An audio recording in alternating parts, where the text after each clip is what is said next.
Rain poured relentlessly, the icy droplets stabbing my skin like needles. I, Owen Moore, 34 years old, freshly unemployed, stood motionless in front of the polished wooden door of my parents' house in Ohio. The worn backpack on my shoulder weighed heavily with a few wrinkled changes of clothes, and the meager belongings I had left after weeks of drifting. My hand tightly clasped the small, cold hand of Mason, the 9-year-old boy I had adopted 2 years earlier. He was thin and soaked to the bone, trembling as he pressed himself against me like a lost baby bird. Mason's frightened eyes darted around the unfamiliar house, a 2-story home with a white picket fence and neatly trimmed flower beds, the perfect picture of the success I once dreamed of. Now it only made me feel smaller and more estranged than ever. I took a deep breath, trying to steady myself. "Everything's going to be okay, Mason," I whispered, my voice shaking from cold and fear. The boy said nothing, only squeezed my hand harder, his tiny fingers ice cold. We had walked 3 hours through the downpour to get here after the last bus dropped us miles away. There was no other choice. I had lost my job, my wife, all my money, and our home. My parents were the last hope, even though I knew returning here would crush what little pride I had left. But for Mason, I had to try. I raised my hand and knocked. The sound echoed, swallowed by the drumming rain on the porch roof. My heart pounded as if awaiting a verdict. After a few agonizing seconds, the door cracked open. My father, Judah Moore, stood there, a tall, imposing man with silver hair, still impeccably dressed in a suit despite the late hour. A successful businessman who owned a small but solid construction company, he had always prided himself on his resilience. His eyes first registered shock when he saw me, disheveled, soaked, hair plastered to my forehead. Then his gaze shifted to Mason beside me. Surprise turned to irritation, then suspicion, as if the boy were some foreign object that didn't belong. "Owen? Good God, what are you doing here like this?" Dad said, his deep voice thick with disbelief. He didn't open the door wider. He stood blocking the threshold like a wall. Mom appeared behind him, wrapped in a shawl, her face creased from the cold and astonishment. Maria Moore, the strong woman who always maintained the perfect family image for neighbors and relatives, looked me up and down, then fixed her stare on Mason. "Owen, why do you look like this? And who is this child?" I swallowed hard, forcing my voice to stay calm. "Dad, Mom, I'm sorry for showing up so late. Can we come in? The rain is heavy and Mason is freezing." Dad hesitated for a second, then reluctantly stepped aside. "Come in, but wipe your feet. Don't track mud on the floor." We stepped inside, water dripping from our clothes onto the gleaming hardwood. The living room was warm, the fireplace crackling, the faint scent of coffee in the air, a cruel contrast to the storm outside. Mason pressed even closer to me, his wide eyes taking in the spacious room filled with elegant furniture he had never seen before. I set the backpack down and drew a deep breath, gathering the last scraps of my dignity. "Dad, Mom, I'm in a really bad place right now. I was laid off a few months ago. The job market is terrible. I've applied everywhere, but no one is hiring. I tried every odd job I could find, but it still wasn't enough to survive." My voice broke. It took a moment to continue. "Then Amy. She betrayed me. She cheated, and when I found out, she took all our savings and everything we owned. All I had left was a rented room, but now the landlord kicked me out because I couldn't pay. I truly have nowhere else to go." The words poured out like a flood, my voice trembling. I looked at them, hoping for a trace of compassion. But Dad just stood there, arms crossed, face flushed with anger. "So you came crawling back here to live off us? Owen, you're 34 years old, not a kid anymore. I taught you to stand on your own 2 feet. Unemployed, divorced, broke. That's because you're weak. You're useless, no career, can't even keep a family together." His words cut into me like knives. I lowered my head, trying to defend myself. "Dad, I'm not here to freeload. I just need a place to stay temporarily while I look for work. I promise I'll leave as soon as I can support myself again. And Mason, he's my adopted son. I took him in 2 years ago when he was homeless. He has no one else, Dad." Dad spun around, pointing at Mason. "Adopted? Are you insane? You can't even take care of yourself and you bring another mouth to feed? I don't know where this kid came from, but I don't want him here. Your failure is a stain on this family. What will the relatives and neighbors think? Judah Moore's son coming home to beg? My heart clenched.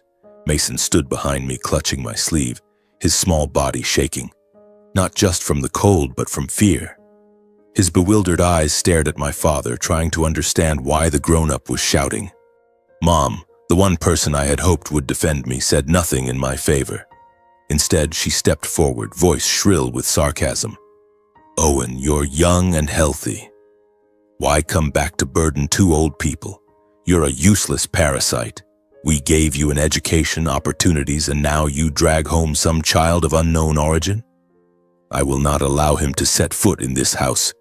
Leave and take care of yourself. Those harsh words left me speechless.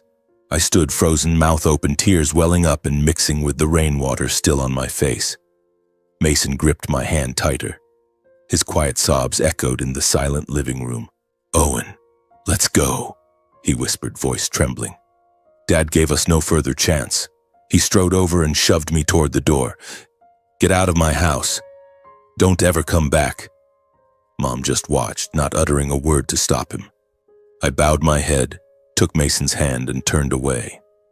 The backpack suddenly felt unbearably heavy, as if it carried the entire weight of our fate. The door slammed shut behind us, the lock clicking with finality. My last spark of hope died with that sound. We stepped back into the rain, the downpour still merciless, chilling us to the bone. Mason huddled against me, crying softly. Owen, I'm so cold. Why wouldn't they let us stay? I pulled him close, trying to shield him from the rain. The house is too small, buddy. We'll find somewhere else. But inside, everything was collapsing. That rainy night, I lost it all. Job, wife, home, and now even my own flesh and blood. Yet in that moment, I had to stay strong. Because a small life was holding my hand, trusting me as his only anchor in the world. We wandered along the dark, rain-soaked road, the dim streetlights reflecting off the puddles in flickering streaks that looked like illusions. Every step felt heavy, as if I were dragging a boulder behind me. Mason pressed close to my side, his breathing faint and labored, yet he didn't complain. He only gripped my hand tighter, as though letting go would mean losing me forever. In my mind, memories surged like a flood, pulling me back 2 years, to a time when my life was still relatively calm, before everything shattered into pieces. Back then, I was a skilled industrial electrician. I worked at a small factory on the outskirts of town, repairing electrical systems and maintaining machinery. Not glamorous, but steady enough to cover rent and monthly expenses. I lived in a modest 2-bedroom rental with my wife, Amy, a lively, attractive insurance saleswoman. We had been married 3 years. Life wasn't wealthy, but it was peaceful. In the mornings, I'd make coffee. Amy would kiss me goodbye before heading to work. Evenings, we'd eat dinner together, watch movies, or talk about vague future plans. Buying our own house, taking a vacation. I thought that was happiness, even though Amy sometimes grumbled that my income wasn't enough for us to live more comfortably. Still, I loved her, and I believed things would get better. One night about 2 years ago, everything changed. I came home late after an overtime shift, exhausted, reeking of machine oil. It was raining lightly, much like tonight, but not nearly as cold. As I opened the gate, I nearly tripped over something soft lying right in front of the door. I bent down, heart racing. It was a boy, thin and unconscious, his ragged clothes soaked through. His face was pale, lips purple from cold and hunger. Panicking, I checked for a pulse. Thank God he was still alive. Hey kid, wake up. I shook him gently, but he didn't respond.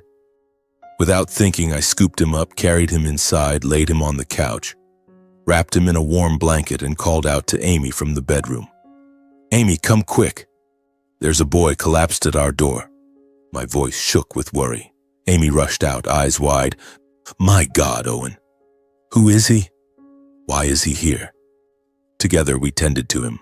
I wiped him down, dressed him in my dry and oversized clothes, while Amy warmed some milk. It took half an hour for the boy to stir, his eyes fluttering open in terror as he looked around. Where am I?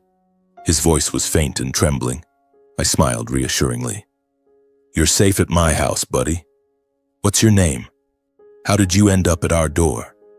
He hesitated, then whispered, "I'm Mason." I was so hungry I passed out. We fed him chicken soup and milk.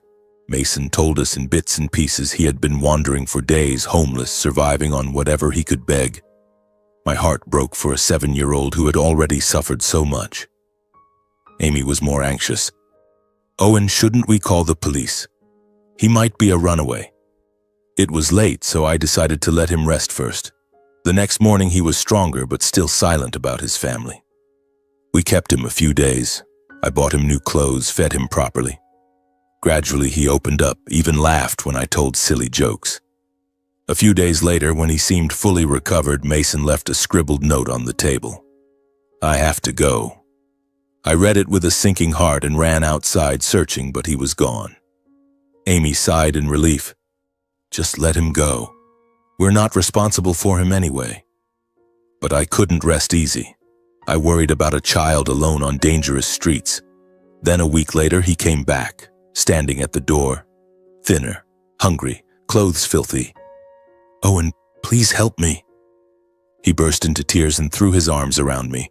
My heart melted. I hugged him, brought him inside, and decided he would never leave again. I sat him down on the couch and gently asked, "Why are you living on the streets, Mason? Where are your parents? Do you remember your address?" He lowered his head, voice shaking as he answered, "I got lost a long time ago, sir. I don't really remember." He paused, eyes welling up. I encouraged him softly. "It's okay, son. Tell me." He took a deep breath. "I used to live in a really big house. My dad always wore suits. Then one day I woke up under a bridge with no one around. After that, I just wandered." His story chilled me. I imagined a child waking up alone in a strange place, terrified. "Do you remember your parents' names? Anything at all?" He shook his head. "I only remember Dad was called Clayton, I think." The next day I took him to child services. I reported everything. They checked records, questioned Mason, but he had no documents or clear details. No matching missing child reports turned up. They allowed me to keep him temporarily as his de facto guardian. "You can care for him for now, but you'll need to file regular reports," the officer said. I nodded, relieved yet anxious. What began as pity turned into deep attachment. Mason started calling me Uncle Owen, and I treated him like my own son. He lived with us. Having Mason made life harder but infinitely warmer. For the first time, our little rental echoed with a child's laughter, Mason running around telling me about school, drawing pictures to give me. I worked to support us and cared for him myself, waking early to make breakfast, biking him to school on my old bicycle, cooking dinner, tucking him in at night. "Uncle Owen, I got an A in math today," he'd shout, and I'd hug him, proud as any father. Amy reluctantly accepted it at first. Fine, keep him for now. But resentment simmered inside her. She often complained, "Owen, the place is cramped, money is tight, and now another mouth to feed. Why not take him to an orphanage?" I explained, "Amy, he has no one. I can't do that to him." She just shook her head, her eyes growing colder. Then disaster struck like a storm. The company I worked for teetered on bankruptcy, recession, orders dried up, mass layoffs to cut costs. I was on the list. The notice came without warning. "Owen, sorry, but we have to let you go." My stomach dropped. Panic about the future overwhelmed me. In the early days of unemployment, Amy was still supportive, hugging me. "You'll get through this. It's just temporary. You'll find something and we'll be fine again." I believed her and threw myself into job hunting, online applications, phone calls, even walking door to door for interviews. Every reply was the same. "Sorry, we're not hiring." The job market had frozen solid and despair crept in. As savings dwindled, I took any manual labor I could find just to keep food on the table. Unloading trucks at the market, warehouse work, cleaning construction sites, anything that paid. My back ached constantly, hands blistered, but I gritted my teeth. "Are you tired today, Uncle?" Mason would ask, rubbing my back. I'd smile. "Not at all, I'm strong as an elephant." But inside, the pressure built. While I struggled to carry us, Amy changed day by day. She grew distant, quiet, came home late with excuses about overtime. Her phone was always hidden, password changed, initial encouragement turned to irritation. "Owen, you're a failure." Then to outright blame. "You can't provide for this family anymore." I'm exhausted. I felt the gulf between us widen, yet I endured, hoping it would pass. Until one afternoon, the truth hit me unprepared. I came home earlier than usual. The moment I stepped inside, I saw Amy on the couch, head down, giggling at her phone in a way I hadn't seen directed at me in ages. A cold shiver ran down my spine. I walked closer. Just then, her screen lit up with a new message. Instinctively, I snatched the phone before she could react. The name on the screen, Jorge Hale, a 41-year-old high-ranking manager. The text was ice cold. "Baby, same time tonight?" My heart felt crushed. I turned to her, voice shaking with rage and pain. "Amy, what exactly is going on between you and this man?" She froze for a second, then scowled. "What are you doing? How dare you grab my phone?" I shoved the screen in her face, chest heaving. "Then what do these messages mean?" She stared at it, silent for several heavy breaths, then exhaled sharply and looked at me with cold eyes. "Fine. Yes, I've been seeing Jorge for a while." I stood rooted to the spot, throat tight. "How could you betray our marriage so easily?" Amy gave a bitter laugh, every word sharp as a blade. "Because you're a loser. You can't provide the life I want anymore. I'm tired of living in poverty and despair." The betrayal left me reeling. The last of my trust collapsed. The argument exploded. We screamed in each other's faces, years of pent-up resentment unleashing like a storm. "How could you do this to me? We're married," I shouted, tears streaming. Amy sneered, voice dripping with contempt. "Because you're useless, jobless, broke, and you even picked up some nameless kid as extra baggage. You can't even take care of yourself, yet you try to save someone else." Her insult toward Mason broke me completely. My heart felt torn apart. That same night, Amy calmly demanded divorce. "I've thought about it. Let's end this here." She left immediately, taking all our savings and most of our possessions, furniture, jewelry. I was left with only Mason, an empty rented room, and a mountain of unpaid bills. When I could no longer pay rent, the landlord terminated the lease without mercy. "You're 3 months behind. Get out." We were thrown onto the street. In a terrifyingly short time, I lost my job, my wife, my possessions, and my home. With no other options, I pinned my last shred of hope on my own parents, believing that blood at least would not abandon me. But what happened tonight at their door in the pouring rain crushed even that fragile hope. The rain still fell, dragging me back to the present. I realized the peaceful past was sealed forever. My present was not just utter destitution, but the responsibility for a child I had taken as my own 2 years ago. How was I going to protect him? That question made my heart pound with dread for the dark future ahead. In the days that followed, I was nearly drained dry in my desperate search for work. I roamed markets, construction sites, and knocked on the doors of every small factory, clinging to the faintest hope of earning enough to keep the two of us alive. But all I got were sporadic manual labor jobs, hauling heavy crates at the market, cleaning filthy rat-infested warehouses, mixing cement under a sun that burned like fire. Mason trailed behind me from morning till night. Every evening my back ached unbearably, my hands blistered and raw from lifting, yet I could only grit my teeth and endure. The pitiful wages barely covered a couple of cheap meals and one restless night in a rundown motel. Many contractors exploited my situation, a jobless man with a child in tow. They promised full pay when the job's done, then doled out a few coins or simply refused to pay at all. Once, after 3 days of unloading tons of cement, the foreman smirked. "You work too slow. I'm docking everything. Get lost." Rage shook me. I wanted to lunge at him, but thinking of Mason waiting outside, I bowed my head and walked away. My heart pounded with humiliation and dread that tomorrow we might have nothing to eat. "Uncle Owen, why are you sad?" Mason asked, hugging me. I wiped my tears. "It's nothing, buddy. We'll be okay." Then the accident happened. While overworked at a construction site, I was carrying a heavy steel beam when my foot slipped on rain-slick mud. I fell hard. The beam crashed onto my leg. Pain seared through me as I screamed. Blood poured from a deep gash. Co-workers pulled me free, but with no insurance, I had to wrap it myself with torn cloth. A doctor at the free clinic said, "Rest at least a week. No walking."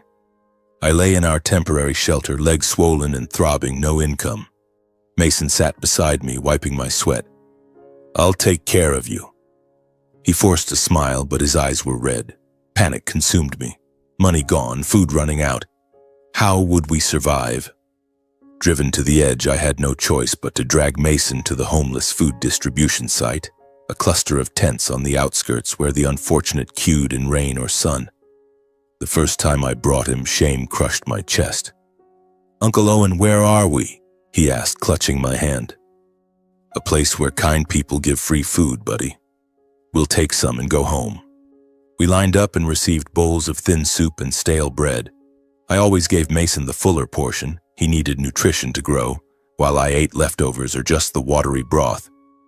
"Uncle, you eat." "I'm full," he'd say, pushing food toward me. I shook my head. "Finish yours, I'm not hungry." But my stomach growled painfully. Hunger made me dizzy. Despite the hardship, Mason remained obedient and mature beyond his years. It broke my heart. He never complained, always clung to me as his only lifeline. By day, he studied from old books I'd scavenged. At night, he curled against me for warmth. I hunted for work while making sure Mason had every meal and safe sleep, buying medicine when he coughed, telling stories to distract him from hunger. I tried to shield him from as much pain as possible, hiding my fears behind smiles. But late at night, I lay awake, heart racing with terror. Would we starve? Would someone take him away? One day at the charity site, the crowd was larger than usual, probably because of the rain. Mason and I queued as always, clutching our bowls of hot soup. Suddenly, a convoy of luxury cars pulled up. A wealthy man stepped out with bodyguards, gleaming suit, glittering watch. He had come for a charity event, handing out gifts and food. The crowd buzzed. "That's Clayton Scott, the tycoon." I paid him no attention, focused only on getting our meal. Then, out of nowhere, Mason froze. His eyes widened. He trembled and pointed. "Uncle Owen, that's my dad." His whisper was filled with shock and fear. My heart slammed against my ribs. "Shh, Mason, you're mistaken." "Quiet." I quickly hushed him, terrified he'd draw attention and get us thrown out. But his panicked stare had already caught the rich man's eye. Clayton Scott's gaze locked onto the boy's face. His own face went white as if he'd seen a ghost. In an instant, he shoved through the crowd, yanked Mason from my grasp, and pulled him into a frantic embrace. "My son, is it really you? Am I dreaming?" he shouted, voice breaking. I stood stunned, my hand suddenly empty. "Hey, what are you doing to the kid?" I yelled. But Clayton barked at his bodyguards. "Restrain that man!" The guards rushed forward and pinned me down on the spot, their grip crushing my shoulders. I struggled in panic. "Let me go. Don't touch him." Meanwhile, Mason, terrified, screamed and cried. "Dad, don't hurt Uncle Owen. He's good to me." The crowd erupted in chaos, shouting, shoving, soup bowls spilling everywhere. I was forced to my knees, heart thundering, utterly bewildered. "I've been taking care of him," I shouted, but my voice was lost in the uproar. Clayton, overwhelmed with emotion, examined Mason frantically, touching his face, hugging him tightly, firing questions. "Are you hurt? What did they do to you?" This only frightened the boy more. He sobbed louder, desperately looking back for me. "Uncle Owen, where's my Uncle Owen?" That reaction convinced Clayton I was a kidnapper. Rage exploded across his face, eyes bloodshot. You kidnapped and held my son. I'll kill you." He pointed straight at me, accusing loudly. The crowd murmured, phones raised, filming, "Child abductor." Only then did I realize this was a horrific misunderstanding. My heart raced, cold sweat pouring. No. I took him in and raised him for 2 years. He was homeless. I found him unconscious at my door. I tried desperately to explain about that rainy night taking him to child services, but in the frenzy my words sounded like lies. Clayton screamed, "Shut up. Hold him. Call the police." The bodyguards tightened their grip until I could barely breathe. I struggled in agony to make them listen. I was not a kidnapper. But Clayton, clutching the boy, turned and walked away. Phones kept recording, whispers spreading, "Child abductor right here." I knelt there, heart pounding with terror that I might lose Mason forever. Would the police believe me? Was this the end? The police arrived quickly, sirens blaring through the chaotic charity area. They pushed through the crowd, shoved people aside, and handcuffed me without much explanation. "You are being detained on suspicion of child abduction," a tall officer said coldly. I tried to protest. "No, I've been raising him. Please listen to me." But they ignored me and bundled me into the patrol car along with Clayton and Mason. The boy was sobbing hysterically, twisting around to look at me. "Uncle Owen, don't take him away." Clayton held him tightly, comforting him. "It's okay, son. Daddy's here now." The car sped toward the station. My heart pounded wildly, my mind spinning with the worst possibilities. Would they beat me? Would they force Mason to say bad things about me? The handcuffs made my hands shake uncontrollably. At the station, the air was stifling, stale coffee and damp paperwork. They separated us. I was taken to an interrogation room, Clayton and Mason to another. A middle-aged officer with a stern face and thick mustache sat across from me. "Start talking. Who are you? Why was the boy with you?" I took a deep breath, trying to stay calm even though my heart was racing. I told the whole story from the beginning, voice trembling but as clear as I could make it. 2 years ago, I came home late and found Mason unconscious from hunger and cold right outside my door. He was soaked, emaciated. I carried him inside, cared for him until he woke up. At first, he only stayed temporarily, but he kept coming back because he had nowhere else to go. I asked about his family. He said he was lost, didn't remember clearly, only that he used to live in a big, wealthy house and woke up one day under a bridge. I took him to child services. They checked, found no matching records, and allowed me to be his temporary guardian. Since then, I've raised him as my own son. Took him to school, fed him, put him to bed. I have never kidnapped anyone. The officer took notes, eyes still suspicious. "Do you have proof? Documents, witnesses?" I nodded. "Yes, papers from child services, neighbors who saw me caring for him, people at the charity site." They began verifying immediately, calling the charity network, social services, anyone who had ever dealt with us. I sat there, heart pounding, sweat soaking my shirt. Every minute felt like hours. I imagined being thrown in jail forever, losing Mason forever. Will they believe me? I kept thinking, fists clenched. The results came back after 2 agonizing hours. The officer returned, his expression softer. "Everything you said checks out. Child Services confirms you are the registered temporary guardian. There are no signs of abduction or illegal detention. Neighbors and charity workers all describe you taking excellent care of the boy. They also noted Mason's behavior. He showed no fear of me. Quite the opposite, he was clearly attached and dependent. In the other room, he had been crying, 'I want Uncle Owen. He's my dad,' the officer told Clayton. The boy sees this man as his father. It was a terrible misunderstanding. After finishing the paperwork, signatures, photos, statements, they declared it a serious misunderstanding and released all 3 of us. I stepped outside on shaky legs, the cool afternoon air finally letting me breathe. In front of the station, Clayton Scott stood waiting, his earlier fury replaced by deep embarrassment. He explained how Mason had disappeared years ago, then lowered his voice. Owen, I'm sorry. I lost control. I thought you were a kidnapper, and in my panic, I insulted you, hurt you, called the police. I'm truly sorry for putting you through this. I looked at him, heart still racing from the ordeal. I understood. A father who had lost his child for over 2 years, the pain and desperation exploding the moment he saw him. I held no grudge. It's all right, Mr. Scott. I understand.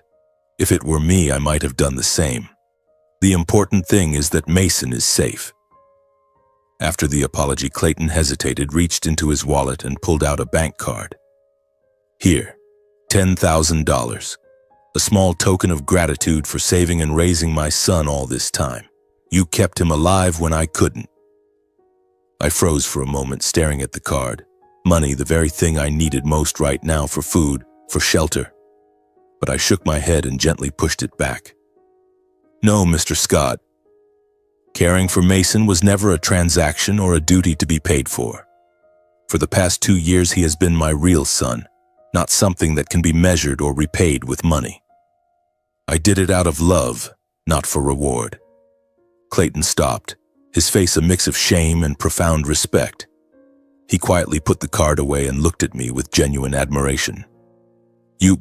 You're a good man, Owen. Thank you. When Clayton prepared to take Mason away, I stood frozen for several seconds, throat tight, barely able to think straight. My heart felt as if it were being torn apart. I forced myself to stay calm only so I wouldn't scare Mason more. I knew that going back to his real wealthy father, good schools, proper meals, a life without want, was the best future for him. But it hurt so much. I knelt down, hugged him, and whispered through tears, Mason, buddy, listen to me. Go with your dad. He loves you very much. I'll miss you. Tears rolled down my face as I fought to hold back the pain ripping through my chest. Mason clung to me, sobbing uncontrollably, refusing to let go, eyes wild with terror at being torn from the only world he had known. No, I'm not going. I want to stay with Uncle Owen. You're my dad. He screamed, gripping my shirt, face soaked with tears. Clayton gently pried him away, holding and comforting him. It's okay, son. Daddy's here. We're going home. But Mason kept struggling, reaching for me. Uncle Owen, don't leave me. I stood motionless as father and son walked to the car in the station parking lot, my thin frame rigid as stone. Clayton's luxury car started. Mason pressed his face to the rear window, crying as he looked back at me.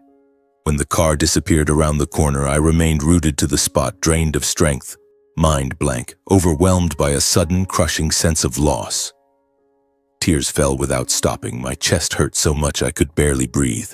Mason, the child I loved, was gone. I turned and wandered back toward our temporary shelter, heart pounding with dread at the lonely life ahead. Would I ever see him again, or was this truly the end?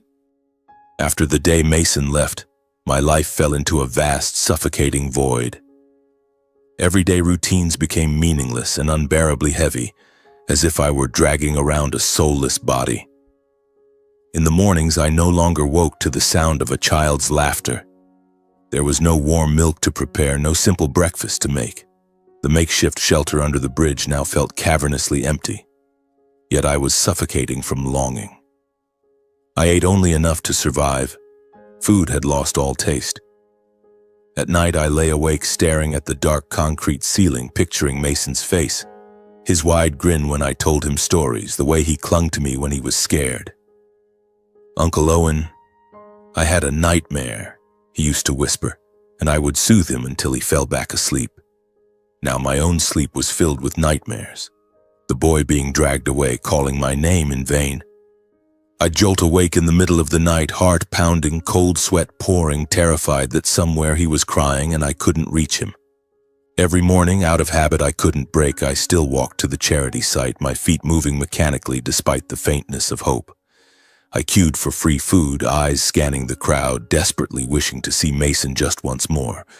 Maybe he had snuck away to visit, or Clayton had brought him. Today might be the day, I told myself, heart racing whenever I spotted a small figure in the distance. But it was always another child, and disappointment crashed over me like a wave. Day after day passed in weary waiting, yet Mason never appeared, and the hope inside me slowly died with each fading afternoon. The weak sunlight filtered through sparse trees, stretching my shadow long across the ground, as if stretching out the pain itself. I sat alone with my bowl of thin soup, tears rolling down unnoticed. Where is he now? What is he eating? Is he sleeping well? Those questions kept my heart pounding with worry. I could neither eat nor sleep properly. Gradually, I began to accept the truth. Mason's life had taken a different path. A big house, a wealthy biological father, good schools. He deserved that, not wandering with a broken, unemployed man like me. I forced myself to push the past aside and stand up again. You can't live forever in memories, I scolded myself, wiping my tears and rising. I kept job hunting, electrician, warehouse worker, even dishwashing. I found sporadic temporary jobs, saved every penny, and finally rented a tiny room instead of sleeping under the bridge. Life was still hard, but at least I had a goal: survive, and perhaps one day forget the pain. But how could I forget? Every night I still dreamed of Mason, waking with a racing heart and trembling hands, as if he were calling me from afar. One day, as usual, I went to the charity site for a free meal. The sun blazed overhead. The crowd was larger and noisier than normal. I took my soup and sat in my usual corner, staring blankly around. Then from a distance I spotted a small, familiar figure in the middle of the yard. Messy hair, shy smile. My heart seized. I rubbed my eyes, convinced it was another hallucination from missing him too much. Another mirage, I whispered, trying to turn away to spare myself the pain. But then that familiar voice rang out, small yet clear above the noise. "Uncle Owen! Uncle Owen!" All the emotions I had bottled up exploded inside me. My heart pounded wildly, tears burst forth, and I ran forward, pulling the boy into a fierce embrace, unable to hide my overwhelming joy. "Mason, buddy, is it really you?" I shouted, voice shaking, holding him tight against my chest, feeling the familiar warmth. Mason cried and babbled all at once. "Uncle Owen, are you okay? I missed you so much." He clung to me, soaking my shirt with tears. We stood there in the middle of the yard, hugging and sobbing, while the crowd watched in surprise but left us alone. Joy mixed with nervous excitement. Was this a dream? Would he be taken away again? When the emotions finally settled, I instinctively looked around in panic, afraid someone would suddenly snatch him. My heart raced as I scanned for bodyguards, luxury cars, or strangers. Then Clayton Scott approached from behind, impeccably dressed, his expression much softer than before. He smiled. "Don't worry. I brought him to see you. Shall we talk?" Clayton invited me to a small nearby cafe for a private conversation. We sat in a quiet corner, Mason between us, gripping my hand tightly. I ordered black coffee, my hands still trembling with emotion. Clayton began gently. "Since bringing Mason home, his physical health has improved a lot. I took him to doctors for full checkups and made sure he eats properly. He's back in a good school now and has friends." He paused, looking at Mason fondly. I nodded, warmth spreading through my chest. "That's good. He deserves it."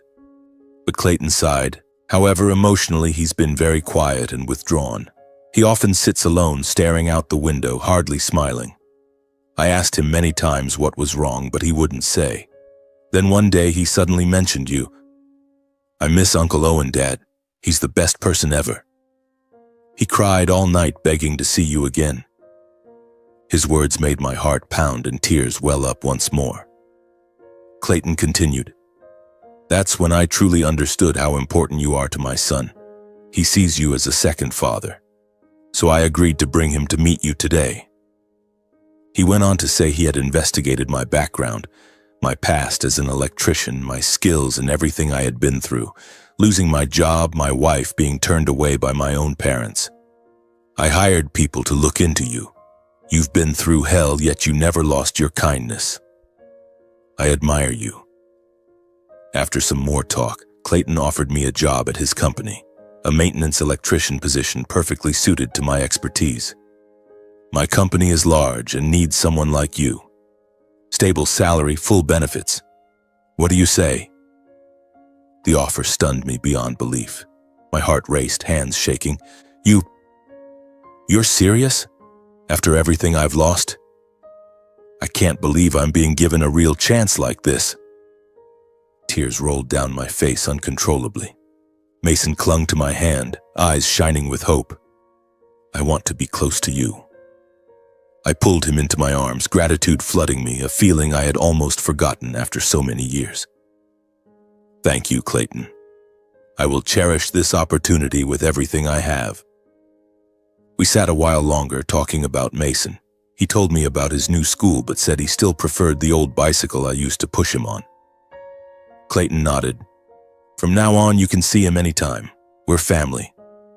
His words warmed my heart, yet left me nervously excited. Was this real? Would the new job go smoothly? Leaving the cafe, I walked them to the car. Mason hugged me tightly. "See you tomorrow, okay?" I nodded, tears falling. "Of course, buddy." The car drove off, but this time there was no pain, only a glimmer of hope. That night in my newly rented room, my heart still pounded with anticipation of tomorrow, a new job, seeing Mason again. After so much loss, my life finally seemed to be brightening. The next day, I woke earlier than usual, my heart still racing with nervous excitement. I put on the cleanest clothes I had, an old shirt carefully ironed, and walked to Clayton Scott's company. It was a massive building on the city outskirts with sprawling production halls filled with the loud hum of modern machinery. I stood at the gate, swallowed hard, and told myself, "You can do this, Owen. This is your second chance." The HR staff greeted me and led me to Clayton's office. He shook my hand warmly. "Welcome to the family.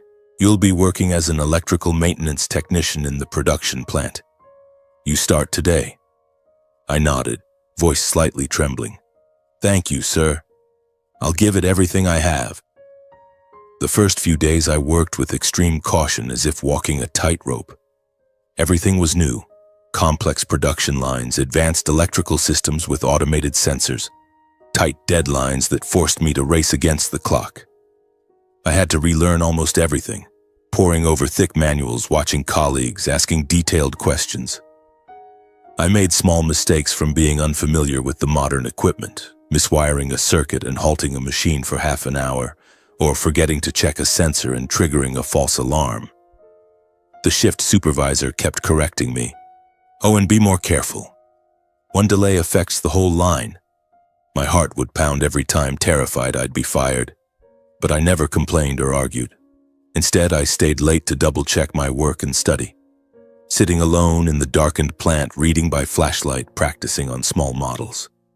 "You have to try harder, Owen," I told myself, sweat dripping even in the cold night. Those nights I returned to my room exhausted, but I could feel myself improving, from stumbling to gaining confidence. My diligence, eagerness to learn, and solid foundational skills paid off quickly. Within just 2 weeks, I was handling difficult tasks. Emergency electrical repairs, optimizing circuits to save energy. The supervisors and lead engineers